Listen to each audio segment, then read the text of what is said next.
Apa kabar? Apa kabar para ayah dan bunda? Ya, terima kasih yang sudah menyempatkan hadir di Zoom bersama RSIA Asifa dan berkolaborasi dengan Riyad Akikah. Ya, di sini kita menampilkan uh, acara webinar ya dengan tema pencegahan pneumonia pada ibu hamil dan janin ya. Baik, kita ucapkan dulu salam pada semuanya yang telah hadir di sini. Assalamualaikum warahmatullahi wabarakatuh. Iya, baik. Sudah hadir di tengah-tengah kami. Ada dari eh, Bapak Dr. Ibnu Razi SPOG yang sudah hadir di sini. Dan juga kami dari RSIA Ashifa ya. Ya, jadi RSIA Ashifa ini mungkin sudah ada banyak yang kenal dan juga belum ada yang tahu. Ya, bisa cek di Instagram kami yang akan di-share nanti oleh tim RSI Asifa dan tim Riyad di WhatsApp grup ya. Dan juga bisa juga menghubungi call center atau customer care kami untuk info apapun tentang pelayanan RSI Asifa, Rumah Sakit Ibu dan Anak Asifa.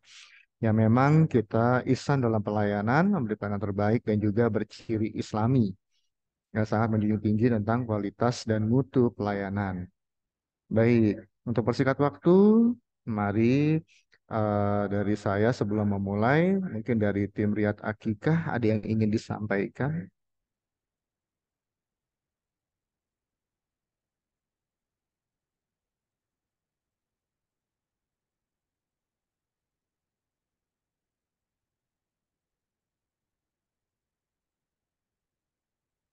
Baik, mari kita lanjutkan saja untuk mempersingkat waktu ya, supaya kita semua insya Allah mendapatkan ilmu yang bermanfaat, ilmu yang bisa memberi kita kebaikan dan juga lebih sehat lagi dan bisa mencegah dari segala macam penyakit apapun. Semoga kita semua senantiasa dilindungi oleh Allah Subhanahu wa taala. Amin. Amin ya rabbal alamin. Baik, sudah ada ya depan Dokter Ibnu Razi. Baik.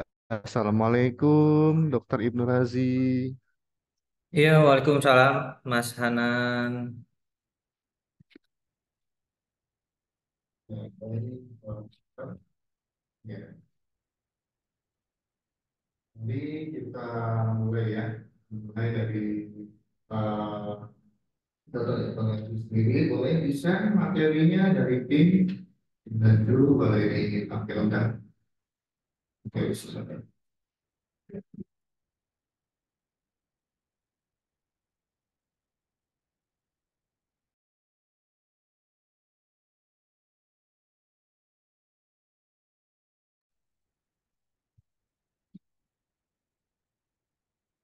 Baik, dari tim boleh di-share untuk materinya.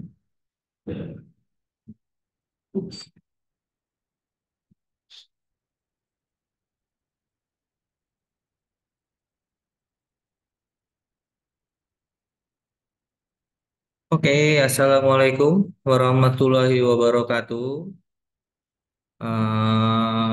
Selamat sore untuk Bunda, juga Bapak suami mungkin yang ikut menonton acara webinar ini ya.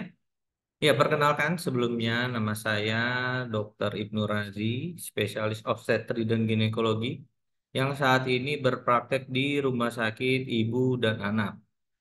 Oke, untuk mempersingkat waktu, kita sekarang akan membahas tentang pneumonia ya, khususnya pada ibu hamil dan bayi dalam kandungan. Karena beberapa bulan belakangan ini memang kita sering mendengar ya kasus pneumonia itu sudah mulai meningkat lah angkanya ya. Padahal seperti yang kita ketahui memang pneumonia ini sebenarnya sudah lama lah ada dan dikenal lah di kita ya. Oke, slide.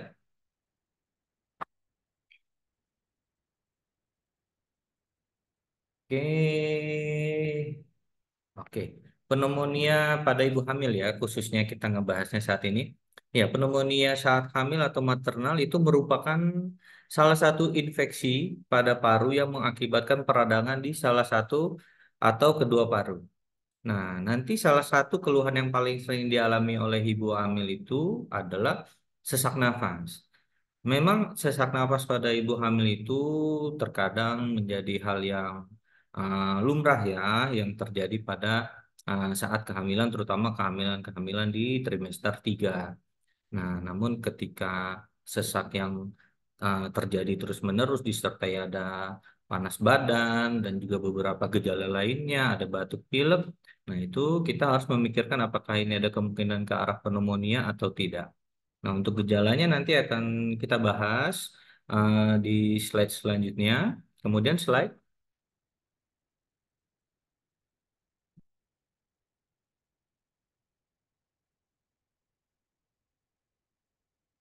Oke, nah untuk penyebabnya sendiri pneumonia pada ibu hamil atau pneumonia pada umumnya adalah disebabkan oleh kuman-kuman seperti Haemophilus influenza atau yang kemarin sempat naik lagi tuh angkanya yaitu Mycoplasma pneumonia ataupun Streptococcus pneumoniae.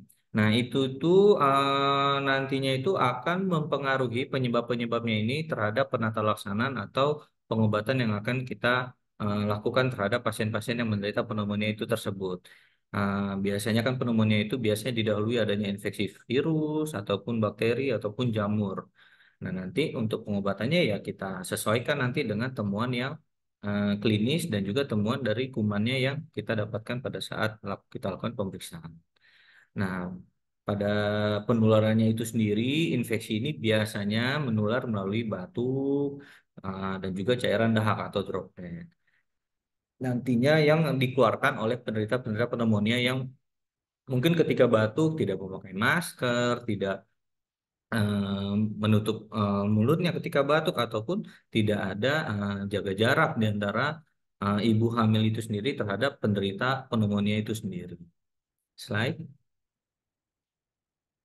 Nah, untuk pneumonia itu sih yang paling umum kita kenal memang ada tiga ini. Ada CAP, yaitu Community Acquired Pneumonia atau HAP, Hospital Acquired Pneumonia atau FAP atau Ventilator Associated to Pneumonia. Sebenarnya sih klasifikasinya macam-macam ini kita bisa mengkelas-kelaskannya. Ada berdasarkan penyebabnya yang tadi saya sebutkan, ada yang berdasarkan penyebabnya apakah virus, bakteri ataupun jamur, ada yang berdasarkan yang sekarang kita lihat. Nah, maksudnya itu sendiri adalah kalau community acquired pneumonia itu sendiri adalah dia terkena pneumonia di lingkungannya atau sebelum masuk rumah sakit. Jadi bisa jadi di rumahnya atau di lingkungan tempat dia bekerja atau di lingkungan tempat dia biasa beraktivitas itu ada yang orang yang sudah pneumonia positif atau sudah menderita pneumonia. Jadi dia tertularnya itu di situ baru dia berobat ke rumah sakit atau ke dokter paru atau ke dokter objinnya khususnya ibu hamil. Sedangkan kalau hospital acquired pneumonia kita kategorikan itu jika dia sudah mendapat perawatan di rumah sakit selama 48 jam atau lebih dan kemudian terkena pneumonia, nah itu baru kita kategorikan untuk terkena hospital acquired pneumonia. Sedangkan untuk yang FAP, ventilator associated pneumonia itu biasa lebih advance lagi, itu pada pasien-pasien yang dirawat dengan di ICU, baik itu HCU yang kira-kira membutuhkan pemakaian ventilator. Nah, memang kalau di Indonesia sendiri yang paling sering dan menyebabkan kematian itu adalah yang community acquired pneumonia ini sendiri. Dan kemudian kalau kita lihat sebenarnya pneumonia itu sendiri kalau Bunda dan Bapak suami yang nonton ketahui adalah merupakan peringkat 9 atau 10 yang merupakan penyakit mematikan ya untuk angkanya di Indonesia. Sedangkan untuk bayi itu sendiri merupakan masuk 5 besar nih peringkat 2 atau 3 menjadi penyebab kematian pada balita khususnya yang dapat menjadikan pneumonia ini cukup mematikan. Slide. Nah, untuk gejala-gejalanya nih, nah gejala yang utama pada penderita pneumonia itu adalah sesak nafas pasti.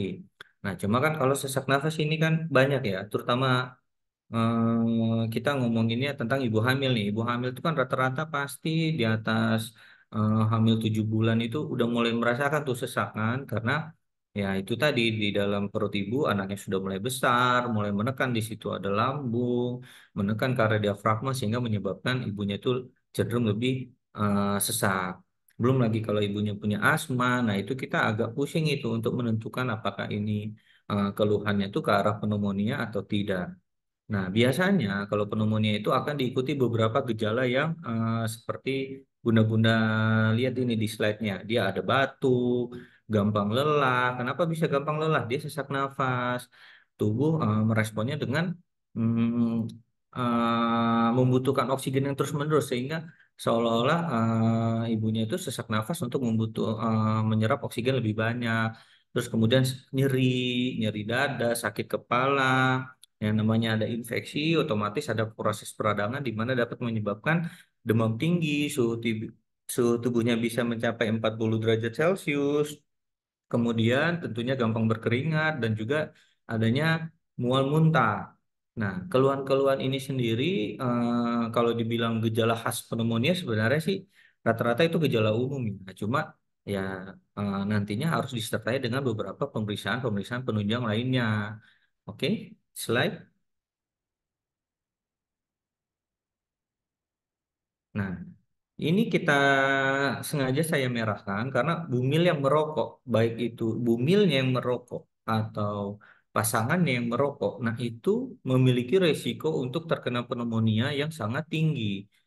Nah, kenapa ya? Karena dengan merokok itu kan menyebabnya pneumonia itu kan infeksi pada paru, sedangkan asap rokok itu sendiri kan mengiritatif di saluran pernafasan bumil itu sendiri sehingga nantinya ya dapat lebih gampang untuk terinfeksi sama si kuman pneumonia itu sendiri.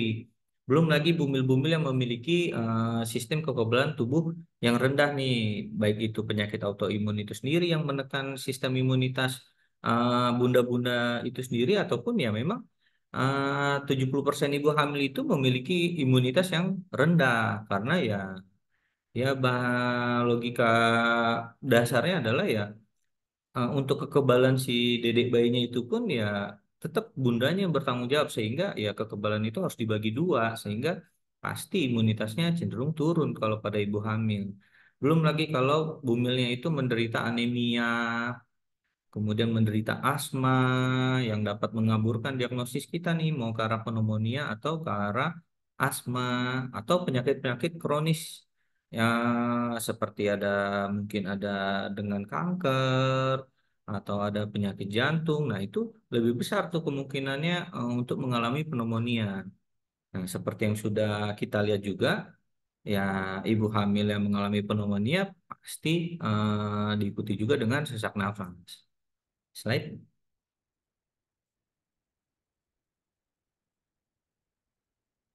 Nah,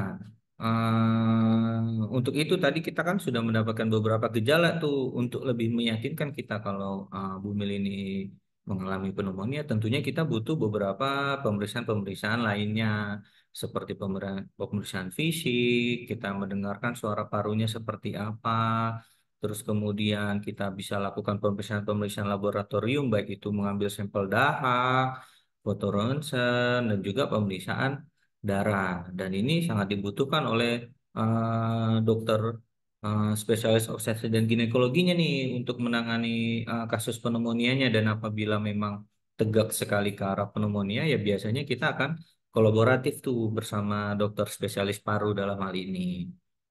Tahu dokter penyakit dalam. Slide. Nah, berarti bisa kita simpulkan untuk menegakkan diagnosisnya ya melalui anamnesis. Anamnesis ini adalah percakapan yang dilakukan dokter terhadap pasien untuk mendapatkan gejala-gejala yang kira-kira mendukung ke arah penyakit atau pneumonia itu sendiri. Kemudian kita lakukan pemeriksaan fisik, baik itu secara menyeluruh, kita dengarkan suara nafasnya seperti apa, kemudian kita lihat ibunya pada saat bernapas seperti apa, ada suaranya atau tidak. Kemudian kita perhatikan tadi gejala-gejala yang sudah saya bahas tadi. Minimal terdapat 2 atau 3 gejala yang ditemukan dengan pemeriksaan laboratorium foto ronsen yang menunjukkan ada infiltrat atau ada gambaran yang tidak normal pada satu sisi parunya saja, yaitu kita sudah bisa menegakkan diagnosis ke arah pneumonia dengan nanti akan diperkuat dengan pemeriksaan penunjang lainnya, yaitu pemeriksaan dahak untuk menentukan jenis kumannya itu apa. Slide.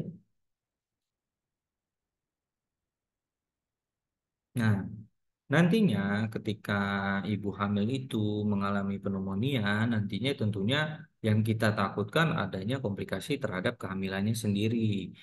Nah, baik kita, dokter obgyn ataupun dokter paru, dalam mengobati beberapa pasien yang dengan hamil dengan pneumonia itu, tentu kita tidak bisa terlalu agresif dalam memberikan obat-obatannya.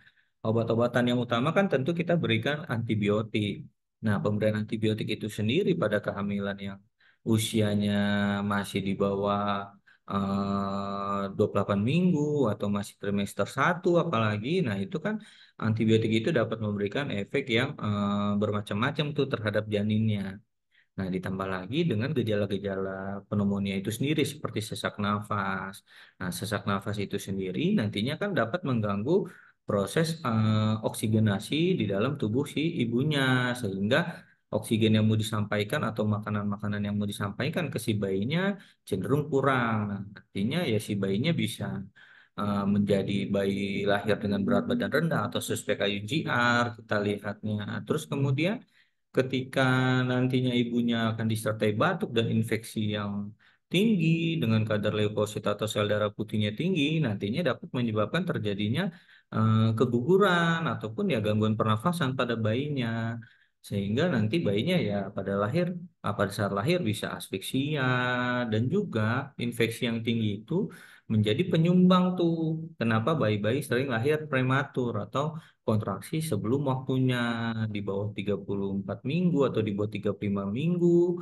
Nah, bayi-bayi yang prematur ini sendiri kan cenderung paru-parunya kan belum cukup matang untuk dilahirkan sehingga nantinya ya berefek terhadap jangka panjang si bayinya ataupun ya pada saat dia dilahirkan, dianya bisa sesak nafas sehingga perlu perawatan lebih lanjut nantinya untuk bayinya. Jadi memang ya pneumonia pada ibu hamil memang komplikasinya cukup banyak dan cukup beragam. Namun ya itu tadi sebenarnya bisa kita cegah kalau kita dapat mengobatinya lebih awal dibanding ketika sudah agak telat atau sudah terjadi seperti keadaan yang di bawah ini, bayinya lahir prematur atau adanya sampai ke arah keguguran seperti itu. Slide. Nah, seperti yang sudah saya singgung sedikit tadi ya. Nah, nanti kan si Bumil ini sendiri kan sudah kita tegakkan nih dengan berbagai macam pemeriksaan dan juga pemeriksaan penunjang dan dia sudah dikatakan penderita pneumonia positif, ya berarti ya kita akan memberikan penanganan nih. Penanganannya ya berupa pemberian obat-obatan tergantung dari seperti yang saya sampaikan tadi sumber infeksinya itu apa. Jika sebelumnya disebutkan penyebabnya itu gara-gara virus, ya berarti kita berikan antivirus. Apabila penyebabnya bakteri, ya berarti kita berikan antibiotik. Nah, namun memang pemberian antivirus ataupun antibiotik ini sendiri, memang kita perlu nih untuk memikirkan nih keadaan si janinnya dan usia kehamilannya. Kita terkadang harus memilih mana yang lebih baik ketika ibunya sudah sesak nafas dengan keadaan janin yang memang masih di usia trimester 1 ke bawah, ya berarti kan mau nggak mau kita harus melakukan pengobatan.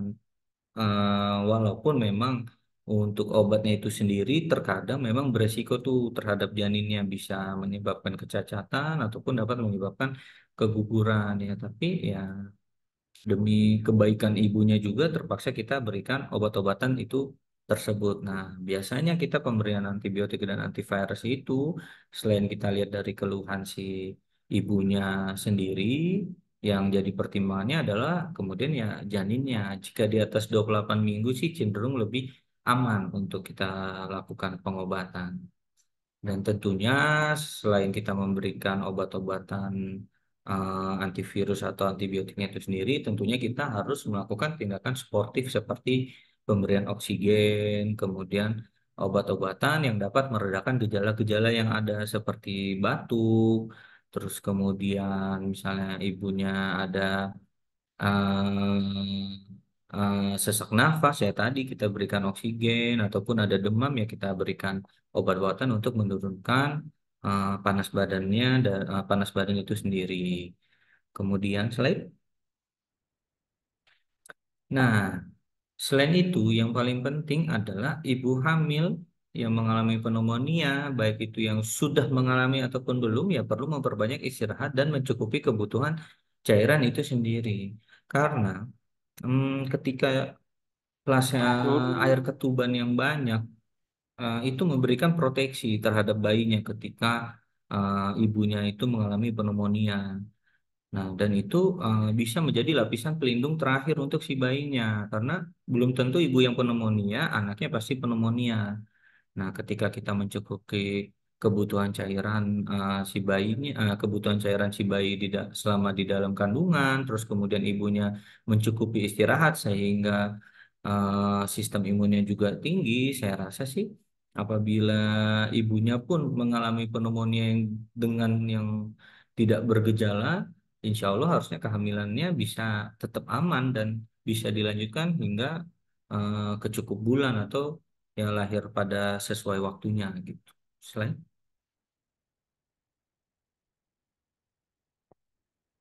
nah sekarang kita masuk ini yang paling penting nih. Gimana nih cara terbaik untuk mencegah pneumonia saat hamil? Nah, yang utama adalah meningkatkan daya tahan tubuh ibu-ibu hamil. Nah, kenapa ini penting? Karena ya ini barrier pertama atau screening awal dari si pneumonia mau masuk itu yang dihadapi adalah sistem imun ibu hamil itu sendiri, bukan sistem imun si dedek bayinya yang di dalam. Nah, jadi untuk meningkatkan daya tahan tubuh ibu itu adalah ibunya harus makan makanan yang bergizi, makan sayur, makan buah. Ibu-ibu hamil kan memang cenderung makannya akan susah. Terkadang ada yang dengan mual muntah, terus kemudian ada yang moodnya berubah, nggak mau makan ini, nggak mau makan itu.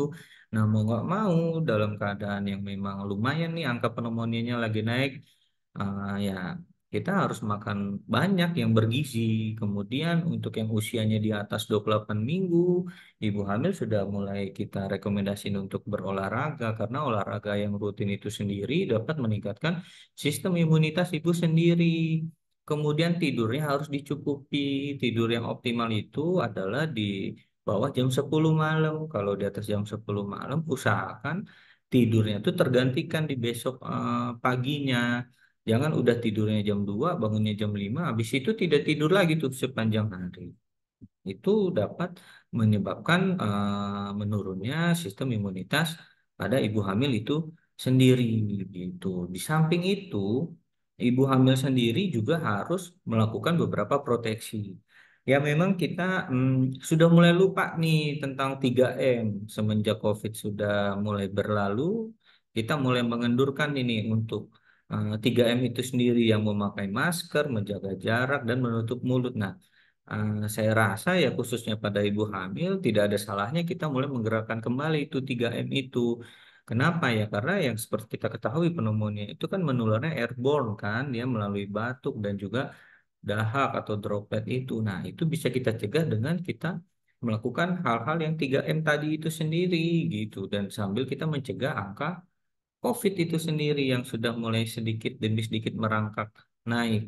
Walaupun masih memang belum menimbulkan sesuatu yang mengkhawatirkan saat ini untuk COVID. Cuma ya memang ibu hamil itu punya potensi atau resiko yang cukup tinggi untuk tertular penyakit-penyakit yang berbau pernafasan ya, baik itu pneumonia, COVID ataupun penyakit lainnya.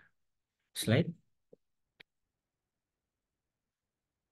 Nah, yang seperti sudah saya bahas tadi, selain itu ibu harus juga mencuci tangan secara rutin.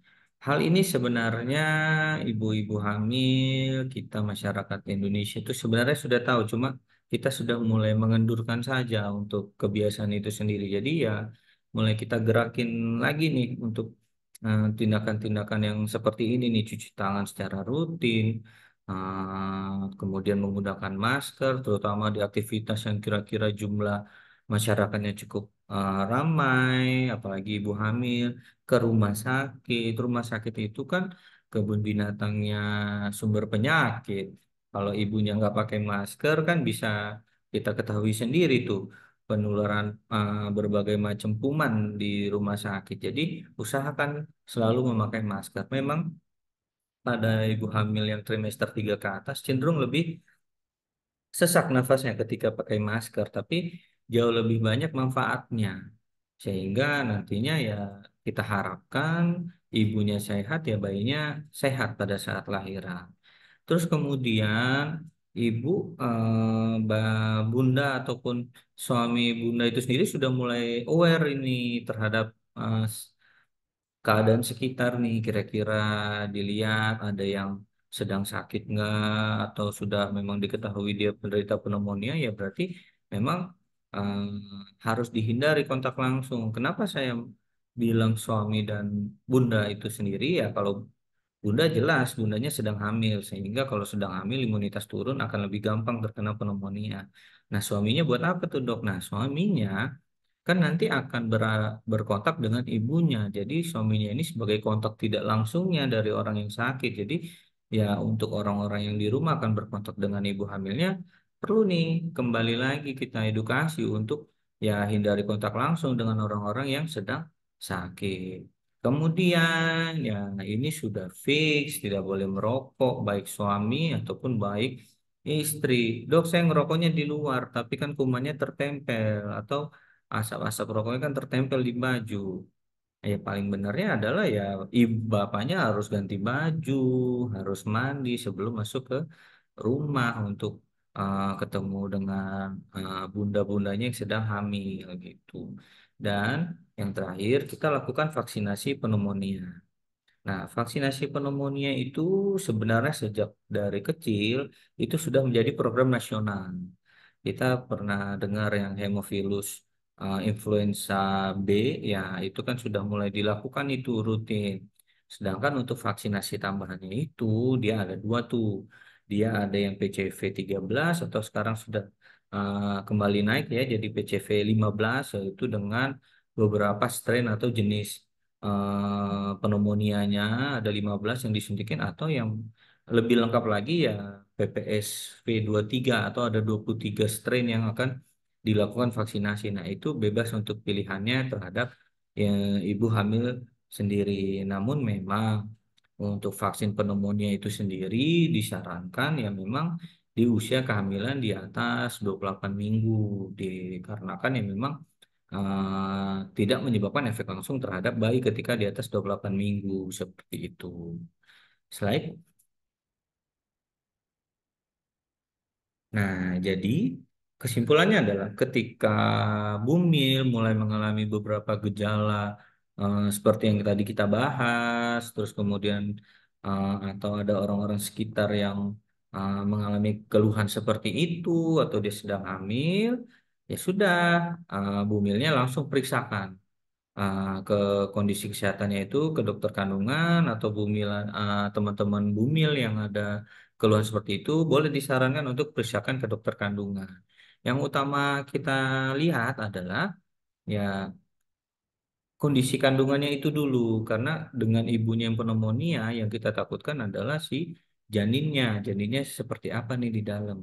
Dengan infeksi yang tinggi, apakah janinnya ikut mengalami infeksi dengan kita lihat detak jantungnya atau kita lihat berat badannya, apakah mempengaruhi terhadap uh, penyaluran makanan dari ibu ke janinnya itu sendiri, apakah terhalang dan untuk batuknya itu apakah mengganggu atau menyebabkan kontraksi dan itu kan harus segera kita tangani sehingga ibu hamil itu sendiri mendapatkan penanganan yang cepat dan juga tepat, tidak terlambat. Dan untuk kita konsulkan ke dokter parunya juga tidak terlalu telat ketika sudah keadaan yang cukup gawat untuk kita konsulkan. Jadi untuk penanganan ke depannya jauh lebih baik dan goalsnya untuk ibu dan anaknya jauh lebih oke nantinya pada saat lahiran. Kurang lebih seperti itu. Slide. Oke, sekian dari saya. Mungkin kalau ada yang mau bertanya, silahkan mungkin dibantu Mas Hanan. Baik, terima kasih untuk Bapak Dr. Razi. Ya, baik. Nah, ya sudah mendapatkan penjelasannya ya dari materinya. Baik, yang mau bertanya boleh menghidupkan kameranya.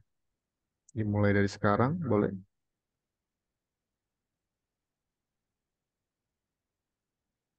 Baik, ada di chat box ya, chat box di pertanyaan. Di sini ada pertanyaan dulu. Yang pertama dari Bunda Rizky Nur Fajrina. Dok, kalau ibu menyusui boleh vaksin pneumonia? Baik. Oke, tadi dari ibu siapa? Dari Ibu Rizky Nur Fajrina. Oke, jadi untuk Ibu Rizky ya, untuk vaksin pneumonia itu sebenarnya pada ibu-ibu yang menyusui, sebenarnya kita lihat keadaannya ya Bu ya. Kalau memang ibunya sudah terkena pneumonia pada saat itu, ya berarti tidak usah dilakukan vaksinasi satu. Kedua, apabila ibunya ingin melakukan vaksinasi pneumonia pada saat sedang menyusui dan tidak ada gejala, sejauh ini sih untuk rekomendasinya sih tidak masalah ya Ibu ya. Memang di beberapa literatur ada yang mengatakan kalau lebih baik tidak dilakukan di bawah usia 28 minggu ataupun pada saat menyusui. Nah, tapi ketika keadaan kita saat ini yang memang pneumonia lagi lumayan tinggi, tidak ada salahnya untuk melakukan vaksin pneumonia ketika menyusui. Jadi tidak ada masalah selama nanti tidak ada efek jangka panjangnya nanti ke bayinya nanti kita lihat. Namun apabila ibunya bersedia menunggu, alangkah lebih baiknya ya setelah proses ASI eksklusifnya selesai. Baik, si ini Ya, pertanyaannya di sini kertas ini kan betul. di pertanyaannya nanti akan terjawab atau tidak ya. Dan tadi dari Bunda Anda ini mungkin mau tanya dari kunci kontak gula apa untuk menyusui karena bisa dijawab apa tidak. Oke, jadi kembali lagi kalau pasien diabetes itu kan mengkonsumsinya biasanya metformin ya Bu ya. Nah, sebenarnya sih metformin itu sendiri golongan obatnya itu masih golongan tipe B untuk menyusui ibu hamil ataupun menyusui ya. Nah, jadi masih tergolong aman karena dia tidak membuat kandungan nutrisi di ASI itu sendiri berkurang ketika ibunya memberikan ASI. Jadi ketika ibunya sedang mengkonsumsi obat-obatan diabetes ya tidak masalah untuk dilakukan pemberian ASI.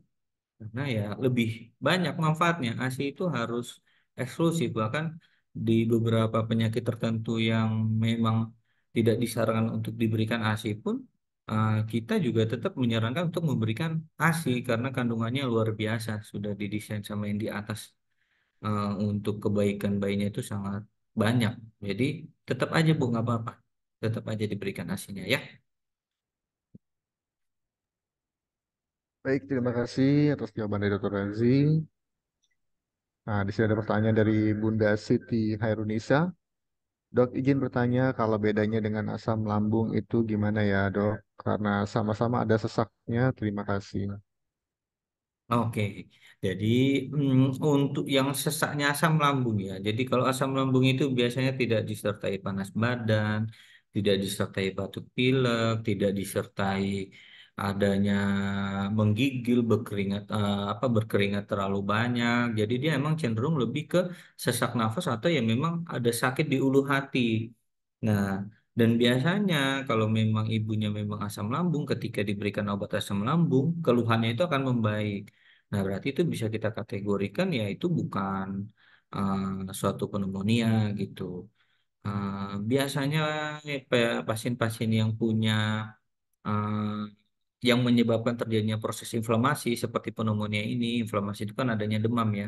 Nah, biasanya diikutin oleh panas badan. Jadi tinggal itu aja yang paling utama, disertai dengan panas badan atau tidak, disertai batuk pilek atau tidak.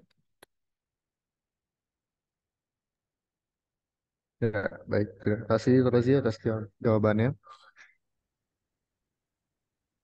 Nah, di sini juga ada pertanyaan masih Oke. dengan perut ya. Kanan atas itu kenapa ya? Maaf Mas Anan tadi putus-putus. Gimana? Oh iya, dok izin bertanya kalau sering mengalami sakit perut di bagian kanan atas itu kenapa ya? Oke, jadi sebenarnya pertanyaannya kurang lengkap ya. Ini sakit bagian kanan atasnya itu pada saat hamilkah atau pada saat tidak hamil? Nah, karena kalau kita ngomongin bukan pada saat hamil itu sangat luas. Yang namanya nyeri abdomen itu kan ada 4 kuadran tuh, atas kanan, atas kanan, atas kiri, bawah kanan, bawah kiri, dan itu semua penyebabnya cukup bervariatif. Nah, kalau ini saya coba simpulkan pada saat hamil ada sakit di bagian kanan atas mungkin ya. Nah, kembali lagi usia kehamilannya sudah berapa minggu. Kalau kehamilannya sudah besar ya otomatis penekanan dari organ-organ tubuh dedek bayinya, baik itu apa saja. Mau itu kakinya, mau itu bokongnya, mau itu kepalanya. Nah itu semua dapat menyebabkan rangsang nyeri terhadap si tubuh ibunya itu sendiri. Dan di atas rahim itu kita ketahui tetangganya kan banyak ya. Ada lambung, ada liver, dan itu semua dapat menimbulkan sensasi nyeri ketika adanya dorongan kepala, bokong, kaki, tangan dari si bayinya. Sehingga kalau memang sedang hamil, kemungkinannya sih ke arah sana nih nyerinya nih, memang dari pergerakan bayinya saja. Kalau seandainya sedang tidak hamil, ada baiknya ya coba diperiksakan dulu. Jadi lebih jelas kalau diperiksa nanti akan dilakukan beberapa pemeriksaan, dan kalau memang tidak hamil kan bisa kita lakukan USG untuk di bagian kanan atas itu ya. Itu. Ya, baik. Terima kasih, Pak Dokter. Ya, memang dari Ibu Dini kurang lengkap. Di sini udah dilengkapin. Ya, saya pas sedang hamil, kebetulan sekarang sedang hamil 28 minggu. 28 minggu ya, sudah dijawab. Oke, 28 minggu ya memang bayinya kan sudah lumayan besar gitu ya ukurannya ya. Otomatis ya pasti dia akan menekan tuh ke arah bisa ke arah kanan tergantung dari posisi-posisi ekstremitas baik itu kaki ataupun tangannya ya. Jadi masih maksud saya itu kadang-kadang adalah hal-hal yang tidak bisa kita hindari selama kehamilan. Yang nyeri-nyeri seperti itu mungkin bisa ibu coba dengan mengganti posisi tidurnya atau posisi duduknya lebih diganti tuh arahnya sehingga tidak mendapat penekanan dari bagian tertentu dari si bayinya gitu. Ya, baik. Terima kasih, Pak Dokter. Kita lanjut lagi dengan Bunda Ika. Mm-mm. Assalamualaikum dok, izin bertanya untuk Bumil usia 21 minggu, rentan sekali terkena flu bapil selama hamil ini. Cara mencegah dan mengobatinya gimana ya dok? Karena perut bagian bawahnya sakit jika batuk sebentar bapil lalu sembuh begitu berulang. Terima kasih.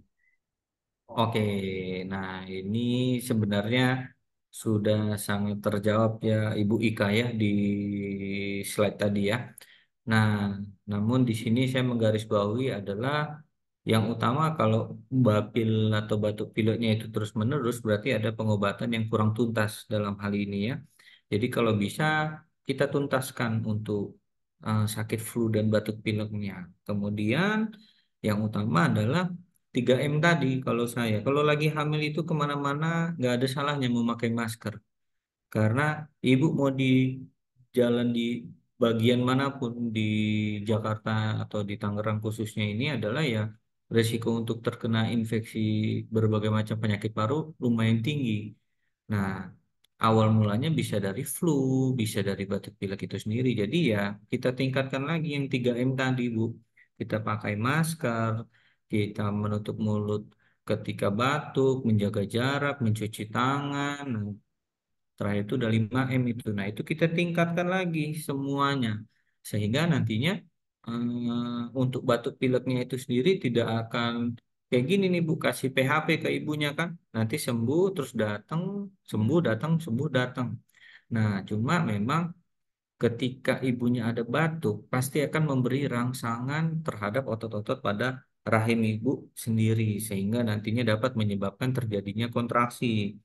Nah, hal ini memang seperti yang saya bilang tadi, eh, batuk pileknya harus kita tuntaskan pengobatannya, jangan sampai batuk pileknya akan berulang karena dengan adanya sedikit-sedikit kontraksi itu dapat meningkatkan resikonya keguguran ketika usia kehamilannya masih muda ataupun prematur kontraksi ketika usia kehamilannya sudah lanjut.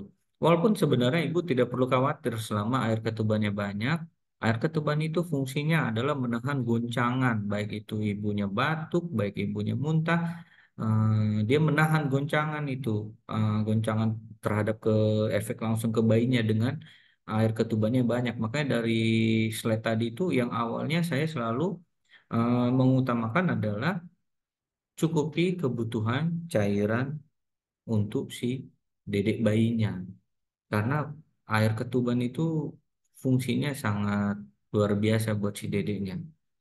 Jadi ya saran saya sih seperti itu Ibu. Kita tuntaskan dulu pengobatan batuk pileknya, kemudian 3M atau 5M-nya kita tingkatkan lagi.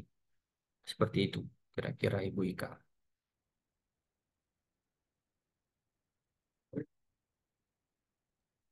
Ya baik, terima kasih Pak Dokter. Mhm. Jawabannya. Tanya selanjutnya dari Bunda Yosi.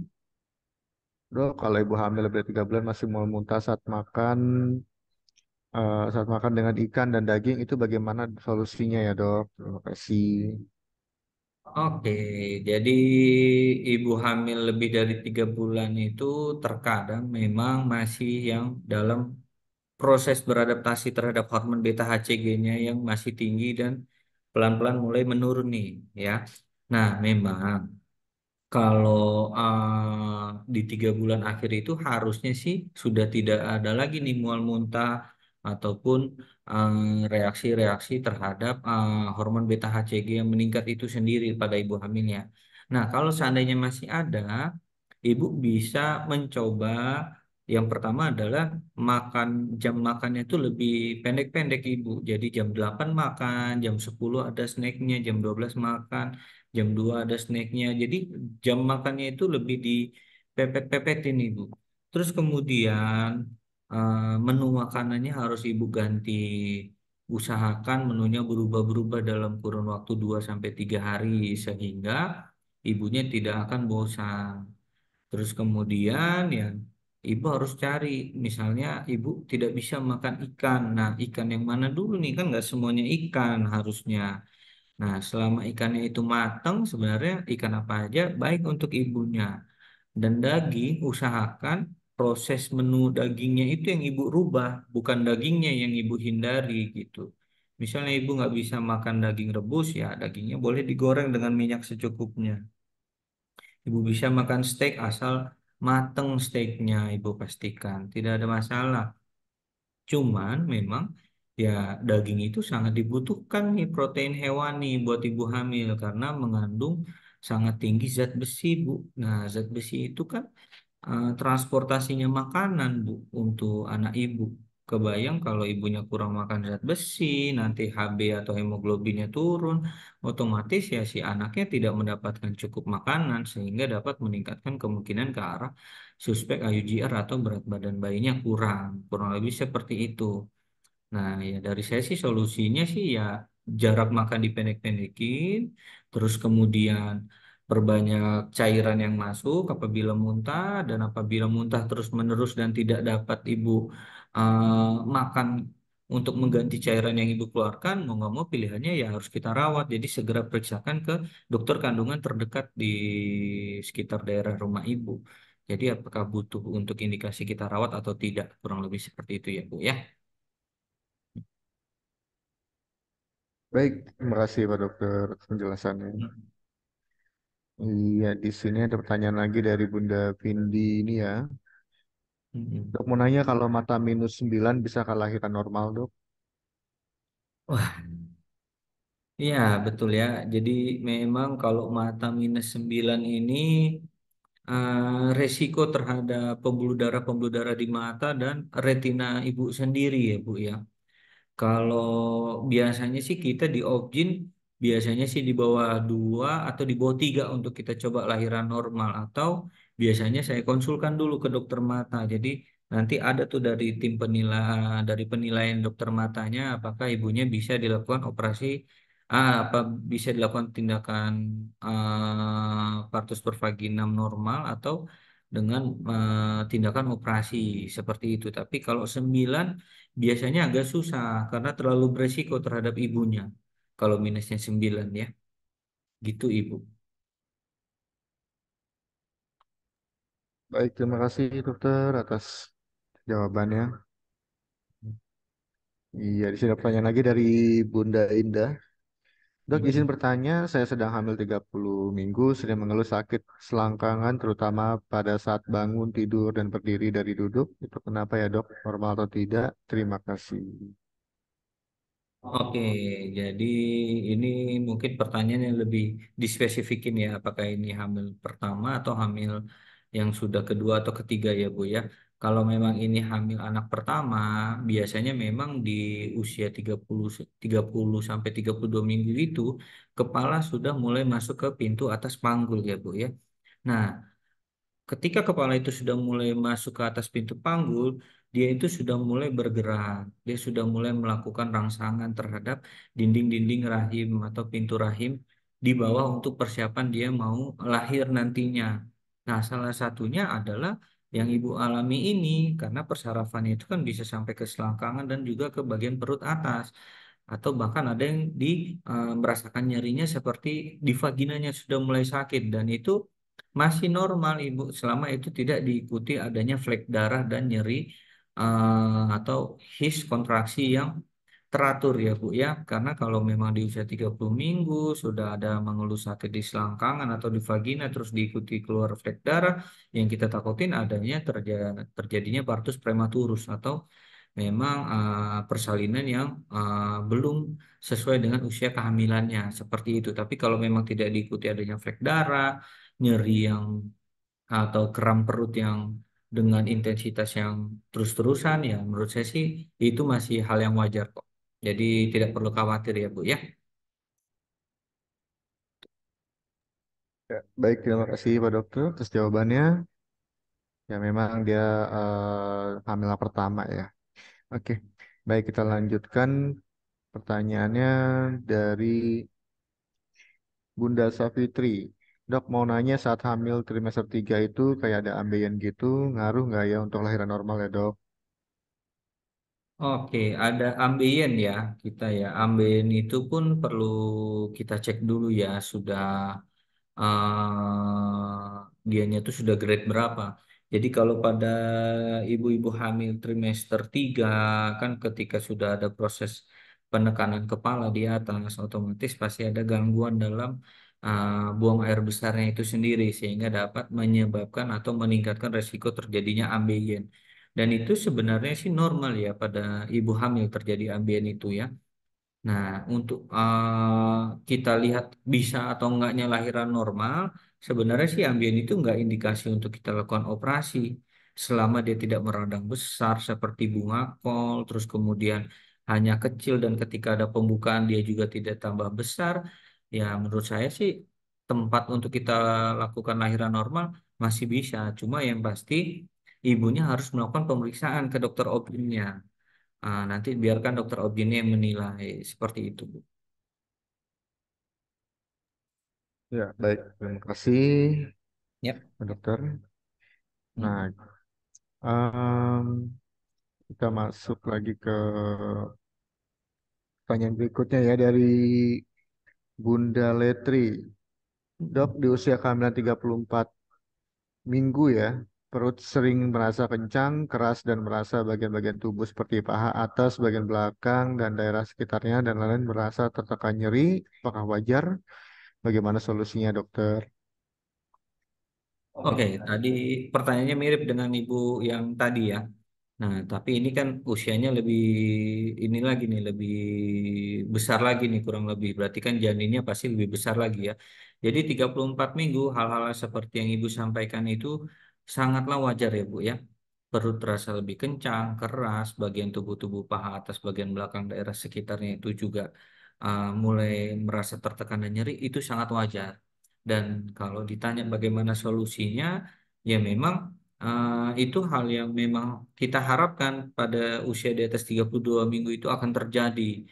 Nah, kita mulai berpikir sesuatu yang tidak wajar ketika yang tadi saya sampaikan, ketika diikuti dengan adanya keluar flek darah, terus kemudian merasa kencang keras yang terus-menerus, jadi hisnya atau kontraksinya itu sudah mulai teratur, atau disertai juga dengan keluar air-air, disertai dengan seperti ada balon meletus atau air ketubannya sudah mulai pecah atau meletus. Nah, itu harus segera dibawa ke rumah sakit. Kenapa? Karena di sini usia kandangnya masih 34 minggu, Ibu. Yang kita takutkan bayinya lahir atau ibu sudah masuk ke masa-masa impartu atau awal-awal masa awal persalinan. Nah, tentunya kalau memang kira-kira masih bisa kita tunda atau kita coba dengan obat penghilang nyeri, kita coba tunda itu sampai 37 minggu. Tapi kalau pembukaannya tetap lanjut, kan untuk perawatan bayinya membutuhkan tempat atau tempat perawatan bayi yang memadai ya. Dan itu hanya bisa dilakukan di rumah sakit gitu. Jadi kalau ditanya wajar apa tidak, ya itu masih wajar. Untuk solusinya mungkin bisa dibantu dengan berolahraga Ibu untuk menghilangkan nyeri-nyeri itu sendiri gitu. Atau bisa menggunakan gimbal ya. Baik, terima kasih, Pak Dokter. Ya, Baik, karena berhubung waktunya, kita terima untuk penjawaban untuk pertanyaan terakhir ya. Dari Bunda Hani, dok saya hamil anak kedua. Yang pertama meninggal di kandungan usia 32 minggu di kehamilan kedua ini. Saya kerja naik motor, dok. Apakah saya harus minum penguat kandungan atau gimana ya, dok? Usianya saat ini baru 7 minggu. oke. Jadi memang kalau kita ngomongin meninggal di usia 32 minggu, berarti kan sudah lewat kehamilan mudanya ya Bu ya. Sedangkan dan ini tidak masuk ke arah abortus ya Bu ya, atau keguguran kita sebutnya. Nah, penyebabnya sebenarnya kita harus tahu dulu penyebabnya apa. Kemudian di usia 32 minggu itu bagaimana HB ibu. Jadi harus ada pemeriksaan menyeluruh ya Bu ya. Nah, kalau memang ibu sehari-hari kerja naik motor, nah ini harus ada beberapa panel yang harus saya periksa, harus saya USG, saya harus lihat posisi janinnya seperti apa. Terus saya harus tahu kerjaan ibu tuh seperti apa, apakah yang memang cukup berat, banyak berdiri, naik tangga dan segala macam gitu. Nah, karena obat penguat kandungan itu sendiri sebenarnya kan ada indikasinya ya, Bu ya. Nah, namun ada juga di beberapa yang saya kasih dengan riwayat-riwayat keguguran yang sudah berulang atau riwayat keguguran yang berkali-kali, terus dari pemeriksaan USG ternyata rahimnya, bentuk rahimnya ada yang tidak normal. Nah, itu tentu akan saya kasih obat-obat penguat kandungan dalam hal ini. Cuma kalau dalam keadaan ibu sebenarnya kan kehamilannya di awal trimester satunya kan berkembang ya Bu ya. Untuk yang di selanjutnya di 32 minggu, yaitu kita harus cari tahu itu kira-kira kenapa bisa seperti itu.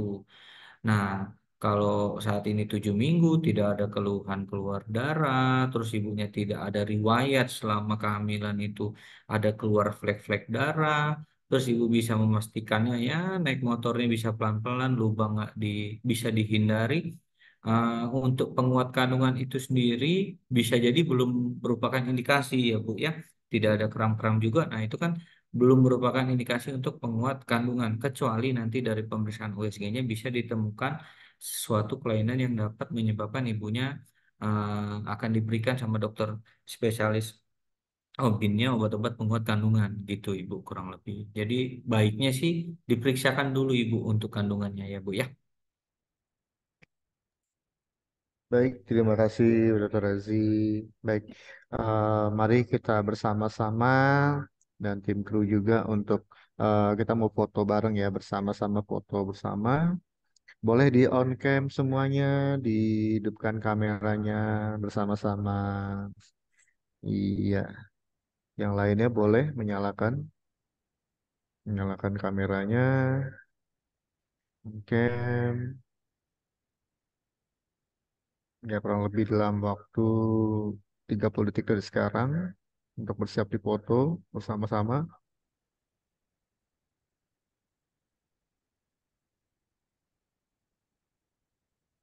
Baik, ada lagi.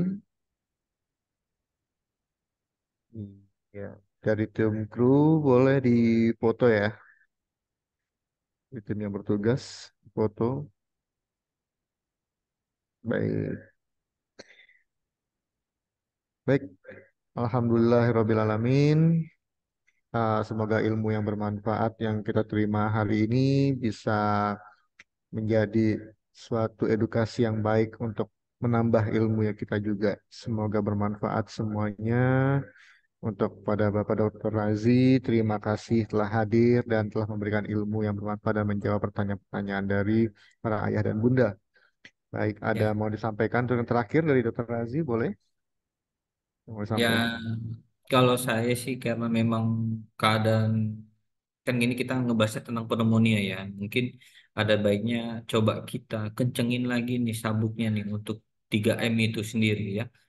Baik itu di rumah sakit pun, pasien-pasien yang kontrol sama saya pun selalu saya ingatkan untuk memakai masker. Karena penyakit-penyakit airborne atau infeksi paru ini lumayan apa sebenarnya bisa kita cegah itu dengan meningkatkan 3M atau 5M itu sendiri gitu. Jadi lebih baik mencegah dibanding kita harus mengobati. Jadi lebih baik ya kita mulai sekarang saat ini ya mulai meningkatkan lagi nih khususnya yang ibu hamil ya ibu hamil untuk memakai masker kemanapun dan juga menjaga daya tahan tubuh ibu-ibu itu sendiri dan kebutuhan cairannya juga harus ditingkatkan. Ya kurang lebih dari saya sih itu saja.